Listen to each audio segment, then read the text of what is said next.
Welcome to the Biz Bash podcast, where we make biz strategy a piece of cake. I'm Elizabeth. And I'm Cami, but you might know us better as Eliza Ann Calligraphy and Cami Monet. We want to help you, our fellow stationers, artists, and calligraphers, confidently build a profitable and personality-driven creative biz. We're here to share our honest-to-goodness advice and actionable strategies for ambitious artists. So put on your party hat, quit being a procrastinator gator, and let's get this party started.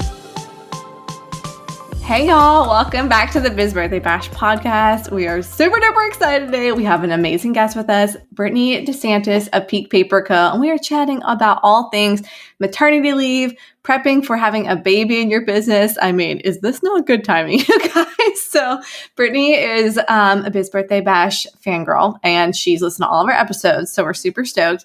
And we're just excited to learn from her and hear how she prepped for having a baby in her business. So I'm going to read her little bio. If I get out of breath, everyone just bear with me. Here we go. So Brittany is a watercolor artist, calligrapher, and instructor behind Peak Paper Co. based in Alberta, Canada, which is a beautiful place, by the way. After making a big cross-country move, she fell in love with the mountains and back in love with art. Since leaving her once dream job in marketing to build her own creative career, she's proud to paint heirlooms for her clients, teach painting and writing workshops worldwide, partner with brands for products and live events, and create prints for shops across the country meant to treasure and inspire.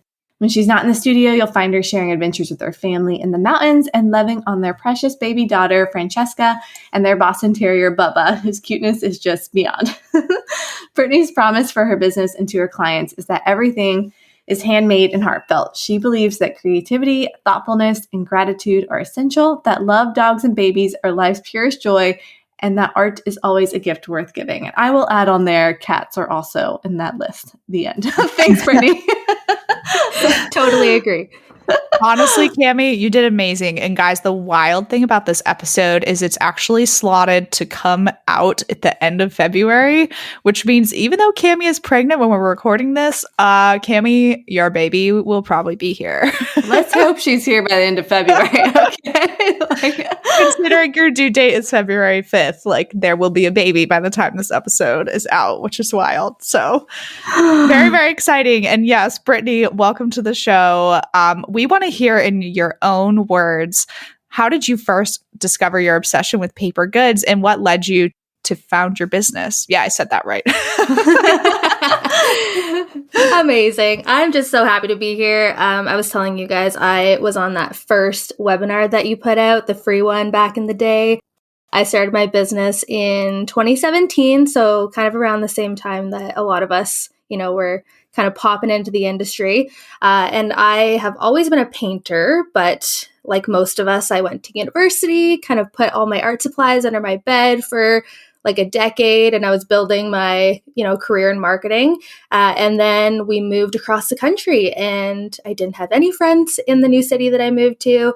So my husband got me an art class for my birthday, and I was super nervous to go by myself, but I showed up, and as they say, the rest is history, because it was just something that I instantly fell back in love with. And, living out here near the mountains was kind of what inspired my business name too. So I'm just, really loving what I'm doing now. Good. I love that so much. Also, Cami is recording in her office, and I think I can hear your employees, Cami, but that's okay. There's a customer in the shop. Okay. Yes. That's okay, guys. You're getting the real life ambiance of shop life now at Cami's place. So that's so exciting. Congrats, Cami, by the way. That's it's totally fine. We will work through it. No worries at all. All right, Brittany, we will go ahead and discuss some of the maternity leave aspects. So I'll let Cami lead with those questions. So first of all, I want to hear all about how you found out you were pregnant, and then what your first thoughts were surrounding your business. Because obviously I know your first thoughts are excitement and all that stuff. And then when it comes to your business, what were you kind of thinking when you first found out? Yeah, okay, I love this question. It's pretty incredible how we found out. So we had been trying for a few months, and I wasn't really expecting to get a positive test result. But we were actually in the mountains for my 30th birthday weekend. And I was like, I might be pregnant. So I brought some tests just in case. And that first night we were there, I took a test and we found out while we were in the mountains, staying at the Fairmont, which was a super special kind of place for us, not something we would normally do. Yeah. So it felt super surreal, like being basically in a castle in the mountains, finding out that we were pregnant with our first baby. So, Oh my gosh. Was that I saw your pictures on Instagram. Was that the Fairmont at Lake Louise there? it was the Fairmont in Banff. So very close. So yes, it is like a castle. Yeah, it's incredible. It honestly felt so surreal. Oh and my I'm sure, gosh. Cammie, like you can relate that feeling when you first look at the test and you're not expecting it, but you're hoping. Yeah, yeah, exactly. I was like, it's not really, nothing's gonna happen. And then I looked and I just immediately started giggling. I was just so excited. Yeah, I know. I was actually like vibrating. My whole body was just, it was amazing. And then, as you said, yeah, the obviously the first feelings are excitement and sharing that with family and friends. And then I started to think, okay, what is this going to look like for my business? And I think the good thing is you have 9 months to prepare. So I immediately started to think, how can I start pivoting certain areas of my business where, things like live events and custom commissions that require me and my hands to be a part of it. How can I pivot to something a little bit more passive? So I was able to kind of diversify my income a little bit, and it felt like a slow process kind of over the months that I was pregnant. Yeah. Okay. So your business was made up of a lot of things that would have you essentially hands-on, like the live events and custom work, like all those things, because we were trying, but not necessarily trying. And so I was like, I want to like start shifting my business to be hands-free for when I do have a family. So like in my head, I was already kind of like making those changes. But for you, it sounds like you started making those changes right after you found out. So you had a little less of a time period to do that.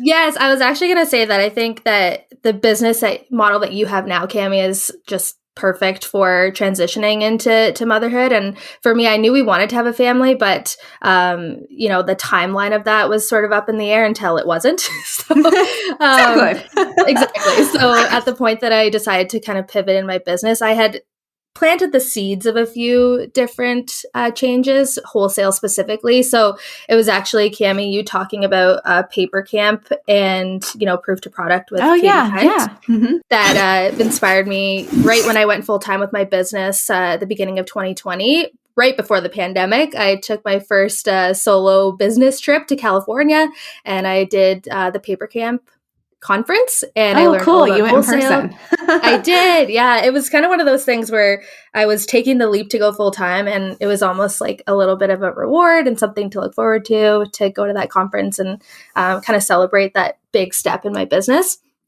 So I went to the conference, learned all about wholesale. So that was kind of the biggest first change that I made, was diving into that. And then I was sort of looking at, what are my top offerings right now? What am I seeing the most success in my business, and how can I maybe make those a little bit more passive?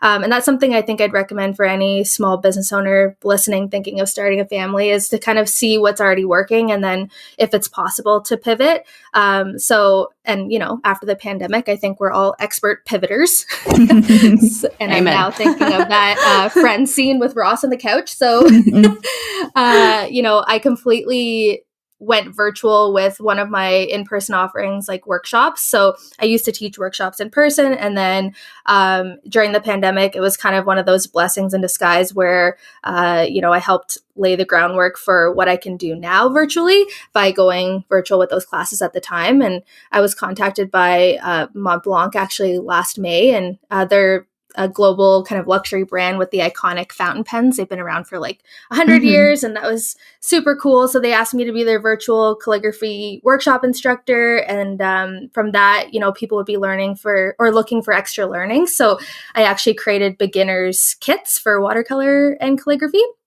And I was like 9 months pregnant, could barely fit under my desk, but I was recording these online lessons, to have, so that instead of me needing to be there in person during those early months of maternity leave, that people could still have that value from me and get what they're looking for without me needing to actually be there.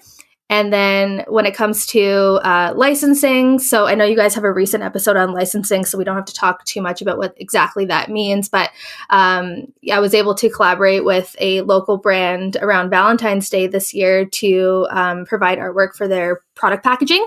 And then now I'm working with a local children's company, which is super exciting, to get my artwork onto swaddle blankets and onesies. So just really kind of focusing on what was already working in my business and then those more passive revenue streams that have been really great so far. That's so cool, Brittany. And I want to say, too, in terms of the licensing episode, it's really funny that you bring that up because I'm pretty sure licensing part 2 is going to drop the week after you air.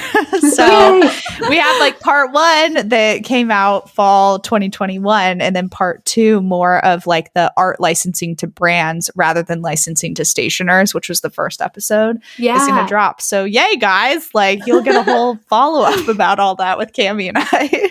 Oh, that's amazing. Okay, so I want to talk a little bit about how you actually did start taking these transitions. Like I know you did start phasing those live art custom commissions out, but I want to just hear how you did it because for me, I was just like started just taking like just referring out things. Like if I got an inquiry for it, I just refer it out.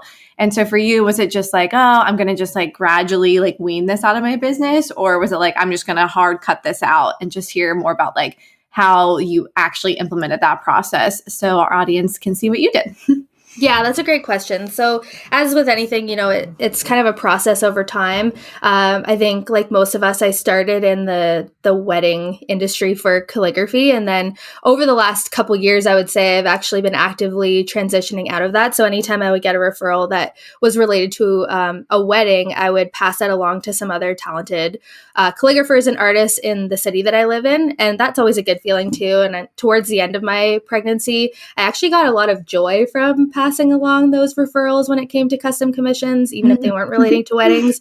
It's just like a nice, way to pay it forward and help build up those other women who I really respect and admire here. So like a live event request, for example, I would just give them a heads up that I was taking the next minimum 3 months off.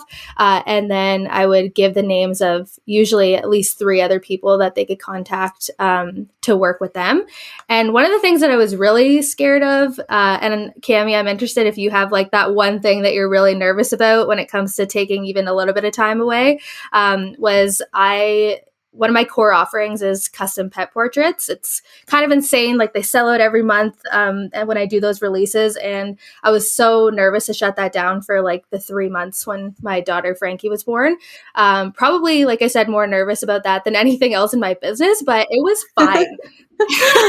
It was totally fine. Like those years you spend building relationships and marketing and having amazing clients. I really didn't have anything to worry about, but I think over communicating was really important in that scenario. So in the months leading up to me taking 3 months off when she was born, I put out an Instagram post that basically outlined, what was going to remain open, which was my retail and my wholesale offerings, and then what, I was taking a step back from while I was going to be away. So I just kind of tried to make sure that everyone was super aware. And even though we think we're being annoying by talking about things a lot on our social media channels, I think we all know like it takes somebody an average of 8 times before they actually digest the information that you're saying. So I put out that post on Instagram and then I would share it probably once a week to my stories to just, again, give people a heads up. And then I sent out an email right before I left. And then I did like a summer update. Well, Frankie was only a couple months old, just what we're up to, the first little trip we took to the mountains as a family, and just made sure like people still felt involved in what was going on in my life, even though it looked a little bit different. That's very cool. I love that you kind of were able to, I don't know, that you felt like you didn't lose momentum, I guess, which is really cool. And that people should have more confidence in that rather than like being afraid. But Cami, definitely answer her question about, because she had asked about like if you're experiencing any of those fears. Yeah. So I had kind of already let go of a lot of custom stuff. So it doesn't feel like I'm letting go of the custom stuff right now, if that makes sense, because the way I kind of pivoted was before we even found out we were having a baby. So everything just kind of like lined up magically.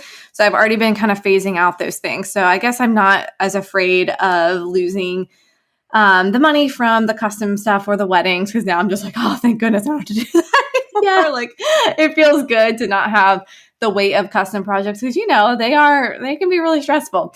So now I think it's more just like the fear of, I do so many new releases and new collections, and like I love doing those things, and I'm like, oh shoot, well, I'm probably not going to really have like a crazy spring release or anything like that. So I'm just like, am I gonna like just fall like by the wayside because I don't have a new spring thing or whatever? But I'm like, I have plenty of other things in my business that will sell. It's okay if they're not always new, and there's always new customers who are new to me who this stuff is new to them. So it's, there's always people out there, even though some of my best stockists are going to be like, what's new? And I'll be like, well, right now, the only thing that's new is this precious baby girl, you know what I'm saying? So I kind of worry about that a little bit. But I don't think it's been like a crippling fear. It's just kind of in the back of my head, like, what's that going to be like to not be releasing something new and having something new to push? But I also know I'm insane, and most likely there will be a couple new things, and I'm sure I will still come up with some creative way to continue pushing product.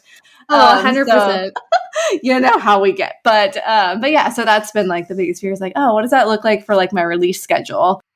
But yeah, we'll figure that out when we get there. Yeah, I totally had that exact same feeling, Cami. Like that feeling of, am I even going to be relevant if I don't post on Instagram every day or if I'm not on my stories, constantly? And I will say, like, I felt a bit of that tension when she was first born and you're not really producing any new work. I had somebody helping me with packaging. So I'm like, the only thing I have to post is, what's going on with my family. So it was, that fear for sure of, am I going to stay relevant? Are people going to forget about me? And I will say now, being 6 months into it, that's just not the reality. I think, we built businesses on people trusting us and people knowing us. And that's the beauty of having your own creative business, is that you get to reap those benefits now in a period of your life where you're most vulnerable and kind of experiencing these really big life changes, which is amazing. Yeah. Okay. So you did bring in someone to help package orders. Did you have someone before all this, or as soon as you found out you're pregnant, you're like, I'm going to need extra hands, or how did that look for you? Yes, so super fun. My older sister, Katrina, was actually pregnant at the same time as me. So we both had our first babies 5 weeks apart. And while we were pregnant together, I actually asked her to come and do kind of part-time hours with me. So I was really kind of focusing on growing that wholesale side of the business. But I was also obviously trying to wrap up all my custom commissions and put out all of those virtual workshop recordings and things like that. So I hired my sister to kind of vet all of the stockists that I was looking at across the country and create a spreadsheet with all their contact info and, Instagram links and all of that, and to start following them on social media and interacting with them through my account. So it was really that administrative piece that I was able to kind of pass off, which I think when you're running a creative business, it's always really difficult to think, what is something that I can get help with? And Cami, I know with the store opening and you hiring a team, like, it's really hard at first to even give over any kind of responsibility in your business because it feels so personal. But those administrative tasks, like, making documents and spreadsheets and packaging orders and, ordering supplies, like, those things have been such a huge weight off my shoulder. And even now, in those early months, I was able to keep my shop open and fulfill orders because I had that help. So it's pretty amazing. That's really cool. I love that. And Cami, I was going to say too, in terms of your releases, okay, you did the little exercise on Instagram lately, which I loved and I thought was really clever, because you were like asking who people were shopping for, like for Christmas. Mm-hmm. And you were like, what gifts do you like? Who are you shopping for? And so people would say, oh, my mother-in-law or my sister-in-law, my friend who's a teacher. And you would go through your stories and you would show products that could fit for that person. Cami, I feel like that's something I could see like Julianne doing really well. Like maybe during like Valentine's Day, right? Like you're just going to have had a baby and like Julianne could do like be logged into Cami Monet and be doing a question box of gifts for Valentine's Day or whatever. Like there's so much that you, like you said, that products you have that you can continue to sell and like build off of that. But sorry, just wanted to like insert that before I forgot about it. Yeah, we're not lacking on products, that's for sure. Yeah. And kind of to add to that, I think we know what's new in our business, but our clients and stockists, they have no idea what's new and what's not. So one of the best tips I heard when I was kind of preparing for having a baby was to, produce a lot of artwork while you're pregnant or before that, and then save it. So even if you're, producing it now, Cami, and then you're releasing it, in those early months with the help of your team, it's something that you've already done, but you're choosing when to release those collections and, make it new to your audience or your stockists. So that's, another way that I found really helpful. Like I painted a whole bunch of Canadiana paintings while I was pregnant, but I didn't release them until Christmas this year for my holiday shop launch. Because, if I didn't do that, it's one of those things like, what's something you can do today that your future self will thank you for? And Yes. as I'm releasing these like Canadiana paintings around the, beginning of November, and I'm trying to balance like being a new mom and also being a business owner, I was like, thank you, Brittany, for having the foresight to paint these when you did, so that I have something to release that's brand new to my audience and they've been seeing sneak peeks of for the last 6 months. But now they're finally able to buy them. But I actually didn't even have to like lift my paintbrush in the last 6 months. That's like the whole motto of getting ready for her maternity leave. It's just like, what can you do now that you will thank yourself for later on? Like I just think that with everything, like even when, situations arise in my business, or, something happens, I'm just like, well, you guys figure it out. I'm going to go in here. And I'm just like, okay, I'm just going to completely exit from this situation, even though I like know the answer or like what I would do. I'm just like, I'm going to just like let them figure it out, because I need to like learn how to let go of control, and it gives them confidence to like solve this problem or create a solution in a different way that I might not have thought of, because it is hard to let go of control. And I think that's the hardest thing, is just being like, well, I'm leaving everything here in y'all's hands. So good luck. That's such a good idea that you're already doing that right now. And so that it's not just literally like, all right, y'all figure it out. So best boss ever right now. Love it. So yeah, especially more recently, that's just been kind of my thing, and be like, all right, well, I'm not going to be here, so y'all do something. But yeah, Cami, do you have an example of one of those recently? I would love to hear if you could think of one like off the top of your head. I think we were just like trying to figure out like some shipping protocol for some local pickup things, and there was just a couple of snafus with things, and I was just like, all right, well, y'all figure out the best system for it. Like, there's like multiple solutions. Y'all just figure out what works for you, because they're the ones kind of working in the process anyway, and not me. Yeah. So I'm like, what works for you? Do it. Let me know what you decide. Like, that's cool. Yeah. Which has been good. And because I've been having such a chill December, because I'm not packing all the stuff, which is fantastic. My team and I kind of put together a list of some of the new things we want to release in the spring. And I'm like, all right, well, I can kind of go through that this December and see if I can get those done. Because that's like the fun part, right? Is like creating new stuff. I'm like, that'll be fun for me. And if I don't get it done, that's okay too. So that'll be good. But yeah, it's been fun. Like, I feel like I've been working so hard up until Black Friday to get everything prepped. And now that that's happened, I'm just like, all right, I am finally able to enjoy the last couple months of pregnancy fully in like maternity leave prep mode, like enjoying becoming a mom, and just being like super chill. And I've never truly had that feeling, but the mental shift definitely happened on Thanksgiving for me. And I was just like, and now I am ready. Because I feel like once I finally got the shop in place, once I got this, I'm just like, cool, we're good. And Alex is like, you are so chill these days. I'm like, I know. Because it's all good right now. I was like, this is the most chill December. It's like nesting, but for your business. Yeah. You have to like do all this nesting for your business. And then I'm like, okay, I did all that. Now I can like finally pivot and switch gears, right? Yeah, it is fascinating thinking about the change, Cami, going back to Christmas of 2020 when you were still literally packing everything. But I'm pretty sure you had like Alex and your mother-in-law and other people in there too, like teaching them how to pack orders, because I mean, you were like a one-woman show for so long with like occasional support, and it's cool seeing how everything has changed. So It was all God's amazing timing. Definitely for sure. I mean, I even had my father-in-law helping last year. That's when you know it got serious. Really freaking serious. Okay. Let's see, Brittany. I know we have a whole bunch of other questions for you. But it's just easy to talk. And sorry, guys, about now Brittany's getting a real look into shenanigans of what it's actually like to record a Biz Birthday Bash episode. we might look all put together or sound all put together on the podcast, but there's always shenanigans on the back end.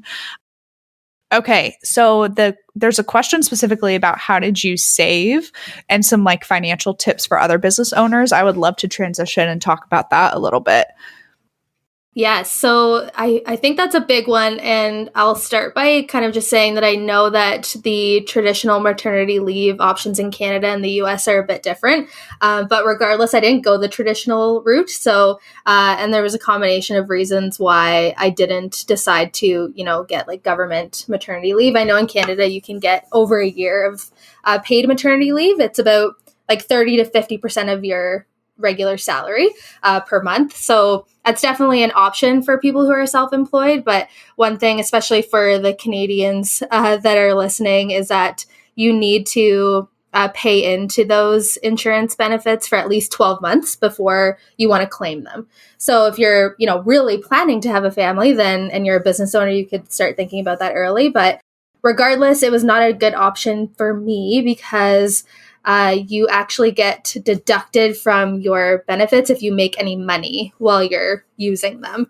So as a small business owner with a retail shop that I wanted to keep open, I wasn't really prepared to shut down like all aspects of my business while I was, quote unquote, on maternity leave. So it actually just made sense for me to save on my own to prepare for that. And my original plan was to just like save 3 months of full expenses, like guaranteed, just have that in a separate kind of account to be able to lean on if I needed. But I ended up saving for a full year, which was such a huge accomplishment. And I'm still so proud of that because and something I'm even more proud of actually is that I haven't even had to dip into it because all of my, passive income streams that I built and pivoted to are actually paying off now, literally, so that I didn't have to dip into that year-long maternity fund. But it really just took the pressure off of, feeling like I had to come back too soon. It's so true. Like I heard on another episode, Cami, like,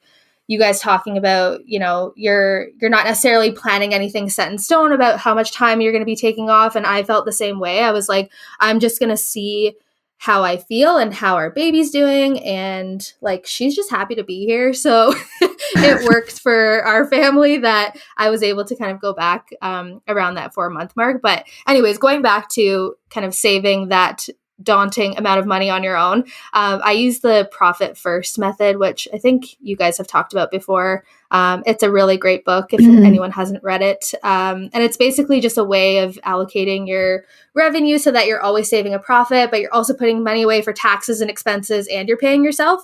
So there's lots of specific calculations, but I kind of just made it work for me where, you have a basic income account. So that's where all your money's coming in during the month from whether it's your Etsy website, e-transfers, everything.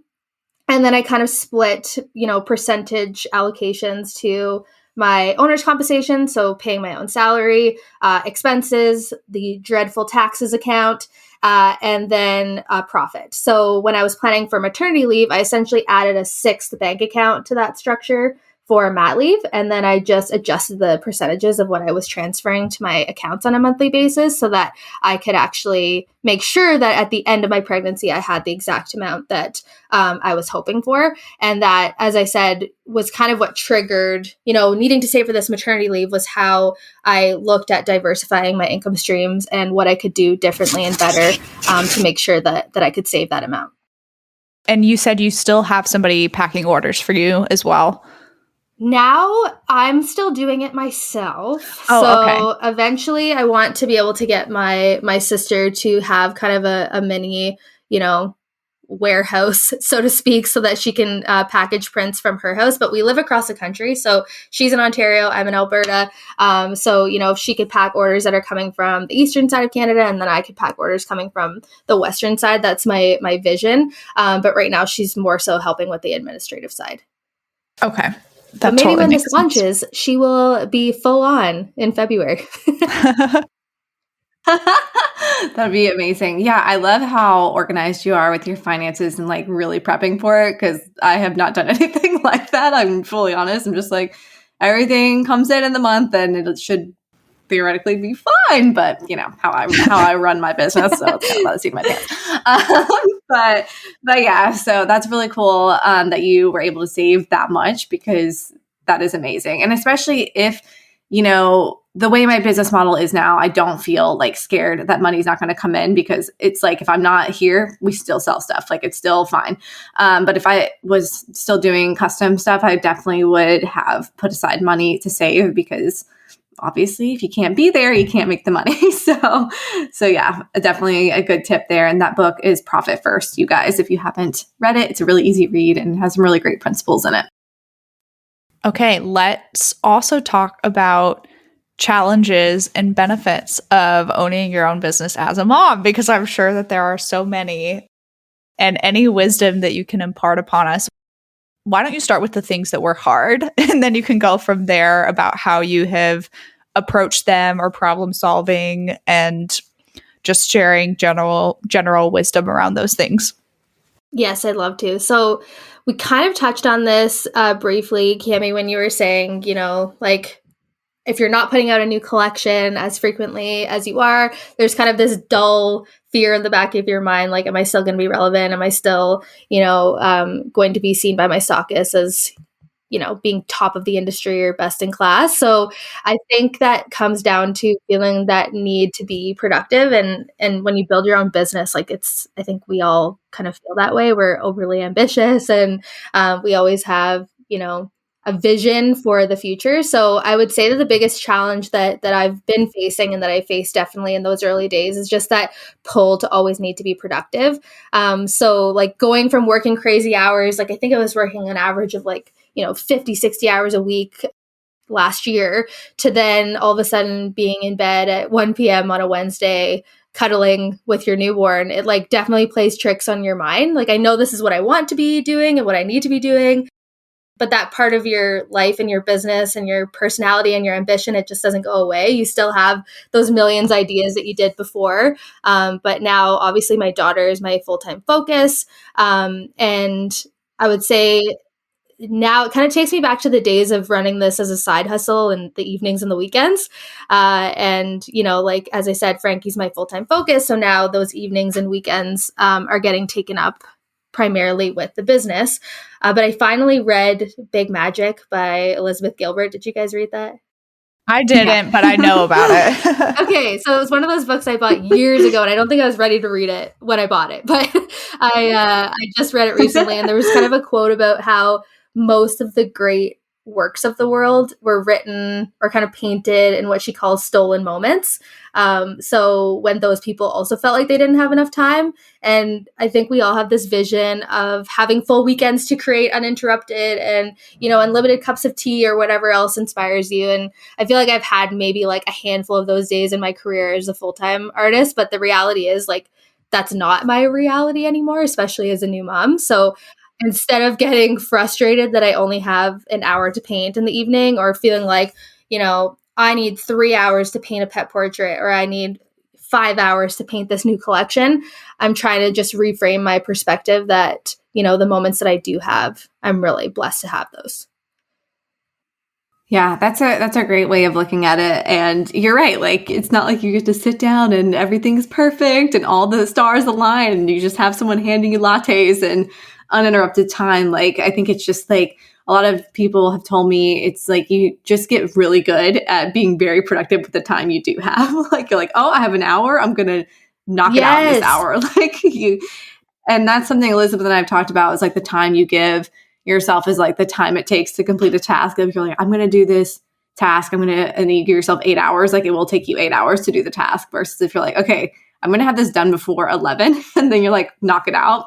So that's like a mental trick that I have in my head, but I'm like, okay, I feel like that's going to really come into practice like once she's here, and seeing what that's like. But I also love how when people were asking how long you're going to take, you're like, I'm just going to see how it goes with what she's like, how I'm feeling, because I feel like that's the question everyone's asking me is like, how long are you going to take? I'm like, I do not know. Like, I truly don't know. And that's like one of the blessings of having your own business is like, you can kind of make your schedule what you want and be like, do what you need to do and keep it very like loose and free. And I'm like, this is like the perfect setup for having a baby. It's not like, work where they're like, okay, we'll see you in 3 months exactly. And you're like, but I'm not ready to come back or something like that. Like, this is like, you get to make those decisions. And I'm really grateful for that freedom with that. Totally. And that kind of leads in perfectly to what I kind of see as the biggest benefit of being a mom and also owning your own business is that exact freedom that you were talking about is like, even if Frankie, when she turns 7 or 8 months, if she becomes a different baby and, requires like a lot more of my attention in the evenings or, if we have to go home for an extended period, like you own your own business, which means you get to create those boundaries and communicate the type of business that you want to run. So like kind of going back to when I was talking about how I communicated when I was going to be away, it's like if I need to do that again or I need to adjust my schedule, people understand. And that's something too, like I've really started to notice and appreciate is the support that's out there for moms and the support that's available within that community is pretty incredible. I've been told I can bring my daughter to live events now that I'm kind of going back to live events again. Like I have one coming up at the Fairmont in Jasper because I have a partnership with them for live events. Like a few years ago, I painted dogs live for 3 days and it was just the best thing ever. Oh my gosh. And I know, it was amazing. And so now I'm going back in January and I'm teaching a calligraphy workshop at this all girls weekend PJ party thing. It's going to be super fun. And the event organizer literally put in the email, like, bring Frankie to party with us. And, it's definitely encouraged, I think, that she can be a part of my business because she's a part of my life. And like the reality is we get to demonstrate what it looks like to be passionate about your career and to love your career to our kids. And there's nothing better than that. Like, it's so cool that, Frankie can come into my home studio and like see what I'm working on. And I see my nieces like already have that fascination with, what I'm doing and what I'm creating and getting inspired by that. So the fact that, you can do that as a mom and inspire your own children is just, really rewarding. Especially a daughter too. I mean, like obviously sons as well, but like for both of y'all having Frankie and then Cammie's going to have a daughter too, like inspiring them to pursue their own thing in the future and be whoever they want to be. It's just special with like any kid, I feel like, to be able to do that. So Brittany, I do have a question for you. Like, what was the most exciting thing you were most excited for about motherhood? And then once you had your baby, what was the thing that most caught you off guard? I'd love to know both. Yeah, I love that question. So I have always kind of pictured myself being a mom. I think a lot of women can probably relate to that. But I think what I was most excited about was growing our family. I've always felt even before we got married, I've been with my husband for over 10 years. Like, we are a family, but we knew that there was kind of this piece missing. And it's so crazy to think like somebody that didn't even exist yet was going to be a person I loved more than anything I have in my life. Like, it's such a strange feeling to know that you haven't met the main character of your book, basically. And so Scott and I, we always kind of look at her and just think, like, how is she even real? Like, how is she 50% you and 50% me? Like, this is just surreal. And I think just that miracle of life and that you actually created her, it's like, there's nothing else like it. So really, it was just about that. And the thing that I love the most now is all those, the first. So, the first time that she smiled and the first time that she giggled. And now like she's really interacting with us. So that's been really, really fun. And then one thing that I didn't expect, I think would be, and it is related to business, is just that pull or almost making you realize like you you do feel that need to always be productive. And I needed to kind of reframe that to be like, taking care of a baby is productive. Like there is nothing more productive than, being at home. And even if it is laying on the couch all day with your newborn baby sleeping on your chest, like that is productive in and of itself. But I found it really challenging to kind of grapple with that older version of myself and this newer version. And I'm still working through that. Like I don't have it all figured out. And I kind of feel like sometimes I look in the mirror and I don't recognize that person. And then sometimes I look in the mirror and I'm like, high five, so proud of you. This is amazing, what you and your family are doing and how much Frankie is growing. So it is kind of your mind playing tricks on you constantly. No, that totally makes sense. And what you're saying about like all the first, that's like what I'm most excited about. Like my dad would always say like, oh, when you were little, I like couldn't wait for you to like say your first word. Then I couldn't wait for you to like take your first steps or crawl. And then I couldn't wait for you to hold my hand while we walk down the street. And I'm like, oh my gosh, my mind is going to be blown with like every single first. I just know I'm going to be like so excited. And I cannot wait. Like I am just so excited about all those little first things. And it's going to be so much fun. And yeah, I'm excited to see what that is like, because I feel like that's something I would struggle with too, is like the productivity thing. And because I'm like not the type of person who can just like sit and be chill on like Saturday. Like Alex and I are like, we got to do something. What are we doing today? Like, and if we sit on the couch for like more than 2 hours, we're like, all right, we have to do something. Like we are not good at that. And so I know that's going to be definitely a shift. I do have some like really amazing women in my life who are like speaking into me and being like, look, motherhood is like the greatest thing. And like you're saying, being a mom is productive. Like it's the best thing you could ever do. Like it's the most important job. And so I think I've just been like trying to, really embrace that. And I know it's going to be a struggle with the ambition part of me, but yeah, so I'm excited to see how that goes, but that definitely can see myself struggling with that as well. The good thing to remember too is just everything is temporary. So all those cliches that people say about having kids are true for a reason.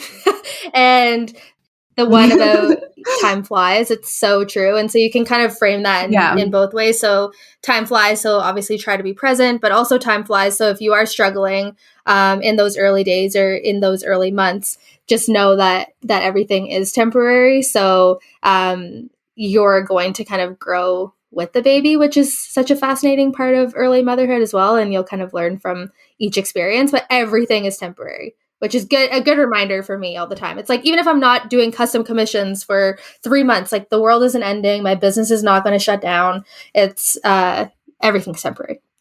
Yeah, that's definitely like something good to remember, because it's like, it's not that big of a deal if you don't do something for a month or 3 months or a year. Like you can get back to it. It's not the end of your life. Like right now, like in my head, like I'm like, I cannot wait for like the first week to just sit there and look at her for like a week straight. Like that's all I want to do. Like I can't wait for that. And I'm like, that's very weird of me, because normally I'm like, I want to be moving around, but I'm like, no, for the first week I just want to sit there and look at her. Like that's literally how you should. Yeah, that's it. Honestly, those yes. And I'm like, and I will. Those early weeks are just, even looking back, like it's hard to imagine me 2 weeks postpartum or, even a month postpartum, looking at myself now 6 months out. Like you could never just even imagine what you're capable of or the type of person that your baby is becoming like in those early days. So it is so true to just try to like remain present in that and like stare at your baby as much as you humanly possibly can. Mm-hmm. Yeah. It's like, I just can't wait. Alex is like, yeah, we're going to stare at her all day. I'm like, I'm so excited for you. Cami, I'm curious. So from Alex's company, does he have some sort of paternity leave? I haven't even like thought about that. Yeah, he does. I think it's 6 weeks or something. And he can take it like at different times if he only wanted to take like 2 weeks now and do a week on and then take 2 weeks later. It's like they can split it up, which I thought was kind of interesting. But yeah, so he's obviously going to take that. So it'll be nice to have him around too. But yeah, okay. So I want to talk about like setting up your email and your website and stuff. Like, did you put out specific wording? Did you have like an out of office setup or those types of things? So what did that look like for the back end of your business? Yes, systems and processes, as we all know, super important, really hard to prioritize. That was definitely something that I really tried to fit into my schedule. And like we were talking about, like something takes you as long as you give yourself. So I really am a fan of time blocking. And right before, like the month before I delivered, I just set up huge blocks of time in my calendar dedicated to setting up all those like administrative emails and like an email workflow that could be sent out, so that while I'm cuddling my baby, like people are still hearing from me and what's kind of coming out, what's new, what they can engage with.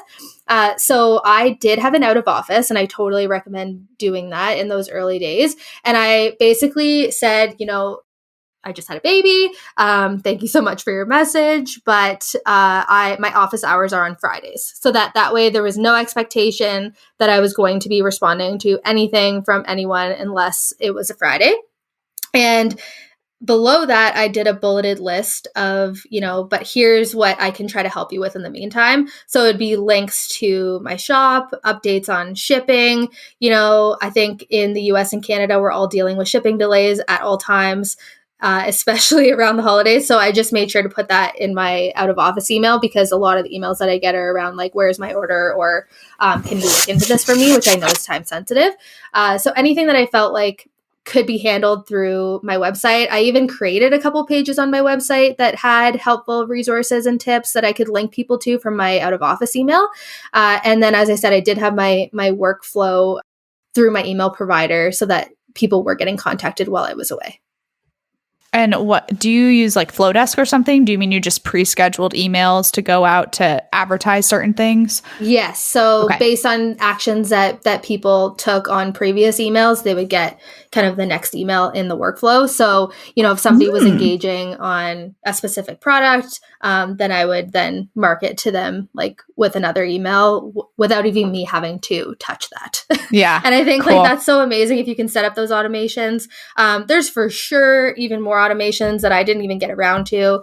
Even with, like I said, the wholesale side of my business, that's something I'm still working on. I was hoping to have that all set up before I went on mat leave, but we all know nothing's perfect, and it would have been impossible for me to get everything on my to-do list done. So that's another mindset shift for me, is like your to-do list will always be a to-do list. There will never be a day that you can cross off everything on that. And you're kind of doing a disservice to yourself if you put that pressure. And that's probably another word like I would use to describe that, those early days of running a business and being a mom, is like that pressure that you feel to maybe come back too soon. So having those financial worries kind of put aside by saving properly, and then having your automations and your workflow set up, like those are just things that help me feel less of that pressure in those early days.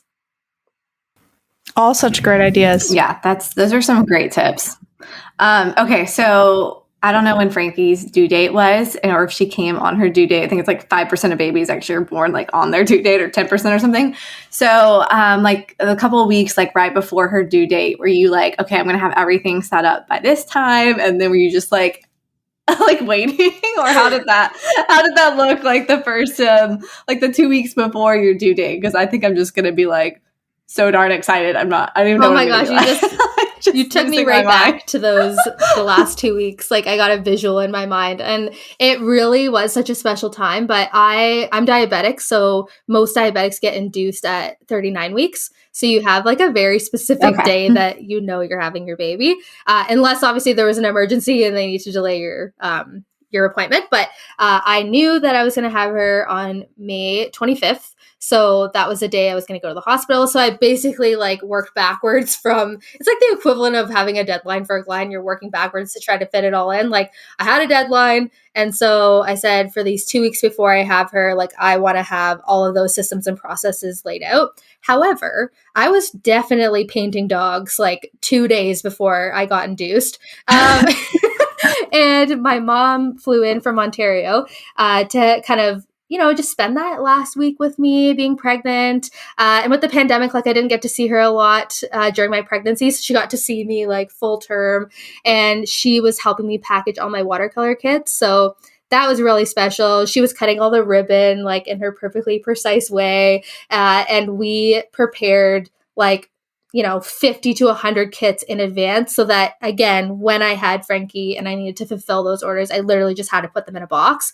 And so she was packaging art prints, doing those kits. Like, we had so much fun doing that, and obviously folding baby laundry and all of that stuff together. So I really, really did enjoy those last days before she was born. But as I said, I didn't get to everything on my list, and I'm at peace with that now. It was a little bit hard at the time, but as you said, Cami, like, as soon as you walk away, people are going to figure it out. You have to trust that what you did to plan and prepare in advance is now, working for you and coming to fruition. And the reality is it will, and things always have a way of working out. Yep. Yeah, I think so. I live by that motto. That, and the plan is there is no plan. That's literally the plan around here. That's probably big too, because then you're not super disappointed when things don't work out. Like, that's the hardest part for me, is I am such a planner in my life and in my business, but I've been trying to kind of be a little bit more flexible and fluid with that, because you don't want to be just disappointed all the time when you don't get to take all those things off your to-do list. Yeah, and I'm totally opposite. Like, I'm very like flexible and go with the flow, and I'm like, maybe I should plan more, and then I'm like, nah, I can't. I don't even know how to make a plan. Like, we need to meet in the middle. Yeah, meet in the middle somewhere. All right, Brittany, it looks like you have a question for Cami. So I think that would be a great way for us to kind of like wrap up the episode.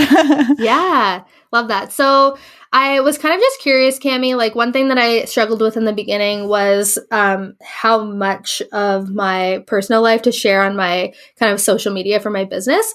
And my husband's really private. He doesn't have social media of his own. So we actually talked about like not showing her at all on my business account. I know some other Canadian artists here that have chosen to go that route. I totally respect that. But for me, I've definitely built my business on letting people in, and again, building that trust factor that we know is so important. And I did share, quite a lot about my pregnancy and how things were going. So when she was born, and I wasn't necessarily like working in my business all the time, I felt kind of a tension on how much I could or should or want to share about her life. So I'm just kind of curious on how you feel about that and what you're kind of thinking. Yeah. So did you like feel that tension because you just wanted to keep her private for different reasons, or just because with your business, you're like, are people not going to want to hear about this? Like, what was your kind of thought? Both. Yeah. Like I totally get that. For me, I don't care if people want to hear about it. Like, I'm going to tell you whether you want to hear about it or not. So that's not really a thing for me, but I definitely understand the whole thing of wanting to be more private with your baby and your kids on social media, because people be crazy.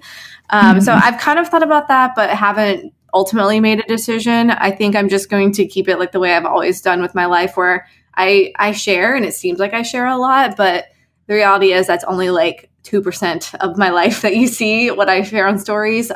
So I know people are like, oh, I see you and Alex all the time, but like that's a very, very small amount of the time. So I'm going to just continue to be like very selective, and obviously some things I would never share. And some things are just meant to be kept private. And I'm not going to make it always posting about her, or I don't know, feeling like I'm exploiting her in any way, if that makes sense. But I know she's going to end up being on my stories because she's part of my life, and my Instagram and social media has always been showing part of my life and being personal. So there's just like, I don't think there's a way that I couldn't, I'm like, I don't know how I could keep her completely private from that, because she's going to be a big part of my life. So I don't know, but still, I think there's definitely going to be more of like that guardedness too, because even now I feel like those like mama bear instincts, and I'm sure that like kicks in extra hard once she's actually here. So yeah, I definitely feel the tension with that too, but I think I'm just going to be like the way I am, but not sharing 100% of everything as usual. Yes. I totally agree. And I've always admired both of you, how much you give insight into your lives, and you obviously are inviting people to know very specific parts about you, but it feels like you get the full picture. And I think that that's something that I it's not even like you try to do it. That's just what I do on my social media is I just give people like a glimpse into my life and what's going on. And I honestly find the times that I do that is when I have the best conversations and I build relationships with my clients on a deeper level. Like I have so many clients now that have had their own babies and like we are talking about all things motherhood in my DMs. And that's super fun because I'm growing with them. And I feel like that with you guys too, like over the years of my business, like I've gotten married and, you know, I went full time with my business and now I have a baby and Cammie's pregnant. Like it's fun to be able to connect with people about things that are going on in your life outside of your business, but it somehow all connects and makes us feel like, you know, we're developing a relationship. Yeah, like I like to invite people into my story, but not completely into my full life. Do you know what I mean? Like, I think that's what it is. Because I like to share what's going on and that kind of thing. But I'm like, you get my story, but you're not getting my full entire life. I follow a couple women who I feel like do such a good job of like, I know that they have kids, I know that they're mothers, but like if their kids are in a story, it's like the back of them and they're walking away, or it's like the side of them, like they've taken steps to put limits on privacy, like and like when their kids were born, they weren't sharing like the weight and the date and the exact time and the full name, and like because people can take that stuff because you'll use it as security questions and things like that. And so I feel like I've learned a lot from like women I know who have already had kids and how they have put policies in place to like share their life but also honor their kids and like their children's like privacy. So it's interesting. It's crazy times we live in. It is. It's like a whole new problem. You never thought you'd have to think about. Yep, exactly. So it's up to everyone's like comfort and personal choices for sure. Well, thank you again, Brittany, for reaching out to us. This has been wonderful. I'm going to say, even as somebody who's like doesn't have kids and is not planning anytime soon, so much of this was still really helpful for me because I was like, if I want to take a vacation to Europe for 3 months, I would use the same principles of everything you talked about, of like planning ahead and automating things and the inbox responder and having hired help, all these things. So like for those of you guys listening who are maybe tempted to skip over it because this isn't your stage of life, hopefully you still gleaned something like I did.